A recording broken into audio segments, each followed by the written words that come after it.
In this video, we're going to learn how to use inscribed angles to find missing arcs or other angles inside of a diagram. Remember that the inscribed angle is half as big as the central angle when they share endpoints. So for example, here, in this diagram, the question mark is the inscribed angle, and the central angle, or the arc, is right here. Now currently I don't know what it is, but whatever this is, it's twice as big as the inscribed angle. Luckily, they give us these two arcs here in the diagram, and we know from experience that all the way around the circle, the arc is 360 degrees. So if you know two pieces, you could find the third by adding what you know together and subtracting. So subtract 134 plus 126 from 360. When you add those together, you get 260. So it's going to be 360 minus 260. And you get 100 degrees. 100 degrees is just this arc right here, or this central angle.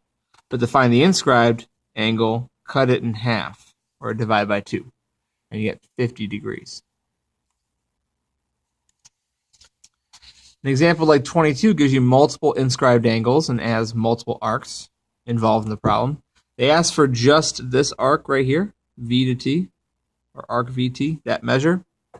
The problem is we don't have a single inscribed angle. There's no other line going away from this, so there's no direct route there.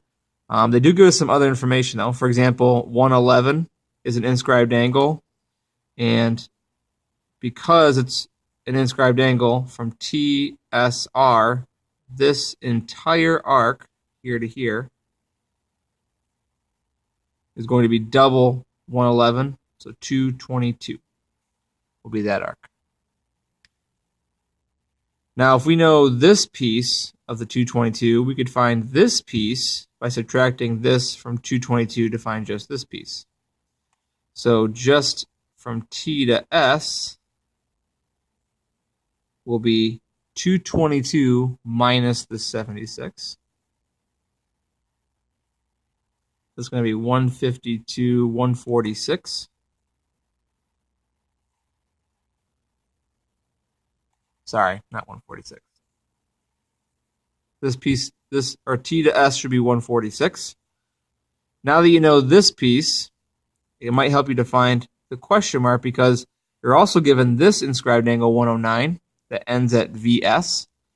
So let's draw another larger arc here. From V to S, V to S all the way around here,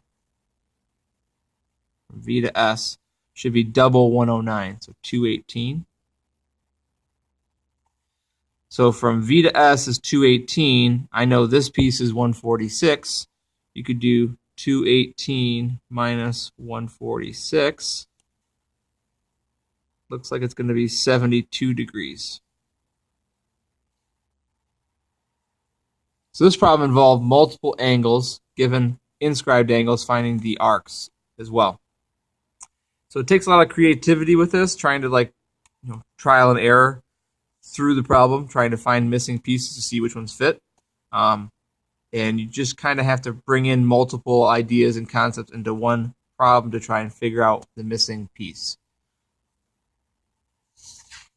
Another example like 23, you're missing this arc measure right here, but there's no inscribed angle on the other side, so it's not directly available. But they do give us 115 here.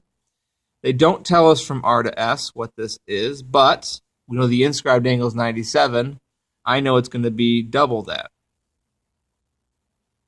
So it's going to be 180 plus 14, so 194.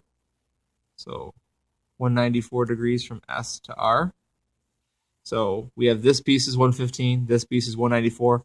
All the way around is 360. So we could take 360 and subtract the two arcs we know, and we should be left with the arc we don't know. So we're looking at 294, 299, 309. So we're left with 51 degrees. right here. From here to here is 51 degrees. Question mark.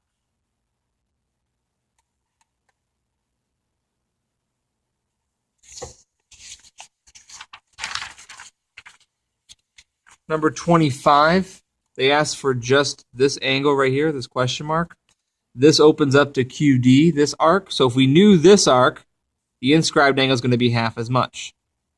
So once you find this arc, divide it by 2.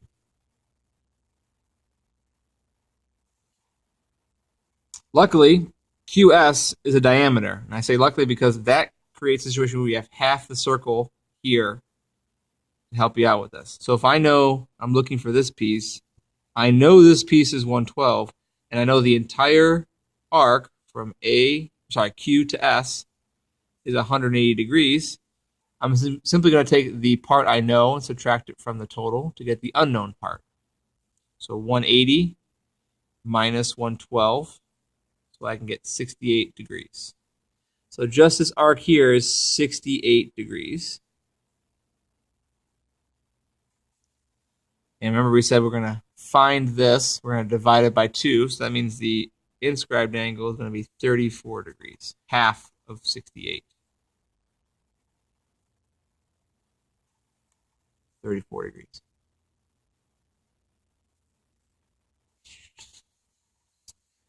And lastly, we'll do this example where you're finding x. In this section, we're solving for x. So it's not necessarily finding an angle, but just solving an equation for x. We need to build an equation up. So in this example, they give us this arc. Give us this arc, r to q, q to s, but not s to r. However, they do give us the inscribed angle as 16x minus 1. We talked about the inscribed angle being half as big as the central angle or the arc. So this is half as big as this, or out here. So you're going to double this angle. So you'll get 32x minus 2. So doubling this algebraic expression means distributing a 2 to both terms. So 2 times 16x is 32x. 2 times negative 1 is negative 2. Now you have all 3 pieces around the circle, and those 3 pieces will add up to 360. 360 is going to be equal to 32x minus 2 plus 24x plus 7 plus 32x plus 3. Notice how we're not using this expression, 16x minus 1, in this equation. We doubled it to find the arc measure. Combining like terms, 32x and 24x is going to make 56x. Plus another 32 is going to be an 88x. Negative 2, 7, and 3 is going to be a positive 8. Now we have a two-step equation. Subtract 8 from both sides. You get 352 equals 88x. Divide both sides by 88, and you will get x is equal to 4. It's not 4 degrees, it's just 4. Just find the variable. And that's actually all they asked us to find here. So just solving for x, we're going to stop here. We're not going to plug it at any angles. If it did ask us for angle SQR, though, we could just take this and plug it back in if they ask us for that. So remember that any inscribed angle, such as this one right here, is going to be, we'll call it x, half as big as the arc that it meets, or the central angle. The key is, though, that they share endpoints. If they don't share endpoints, this relationship does not hold true. They must share the endpoints. The inscribed angle, in case you forgot, is the vertex on the the edge of the circle, and the central angle is the vertex on the center of the circle.